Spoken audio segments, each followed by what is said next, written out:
Hi, this is a video about Hurricane Florence flooding. It's going to talk about what caused the flooding, the scale of the flooding, and most importantly, the impacts of that flooding. So let's go ahead and get started. We're going to talk first about the causes and the scale of the flooding. I think it's sort of obvious based off the name here that this flooding was caused by a hurricane, Hurricane Florence. But the flooding can be broken down into two main areas. There was a lot of coastal flooding. You can see in the middle picture there that storm surge caused lots of flooding on the East Coast, but flooding also happened very far inland due to runoff and river flooding very far in North Carolina. We even saw some remnants of flooding here in Raleigh. It wasn't really bad, but some places saw up to 12 feet of flooding inland from river runoff and things trying to flow out to the ocean, and it backed up and it flooded really bad. Also, they saw up to 10 to 12 feet of flooding on the East Coast. A lot of the Outer Banks and islands there got hit really hard because of this hurricane.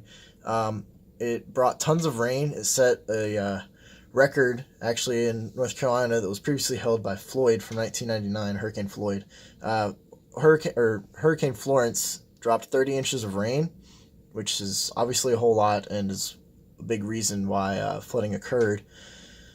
Also, there was very heavy winds, and this caused the storm surge. This is something that usually occurs with hurricanes. It's not uncommon, but this one was very severe. This led to lots of impacts on the people and areas of North Carolina. It really had impacts on South Carolina and other coastal states too, but some of the heaviest impacts were seen right here in North Carolina. Obviously, you had societal impacts where communities were coming together to try to repair houses and get things back to where they were. Really, North Carolina is still recovering in a lot of ways. You can see that middle picture there on the bottom is actually my house. I live in Carteret County, and I can say for a fact that the impacts is still being felt. One of the impacts I also want to talk about was the economic impact. A lot of houses obviously being rebuilt. According to Fox Business Insiders, North Carolina has already spent upwards of $50 billion in repairing from this hurricane. And obviously that's a whole lot, but I would say that a lot of the economic factors still haven't been felt fully. A lot of the area on the coast that got hit by this hurricane is heavily centered around tourism. The economy of the North Carolina Outer Banks takes in a lot of money, of course, from people visiting the beaches and going on vacations. And I would say that the economic impact in particular is still going to be felt this summer, when a lot of the houses that would usually be rented out for tourists, or a lot of the business that usually would be open, won't be this summer. And for that reason, I'd say the economic impact is measurable and severe to this point, but still being impacted.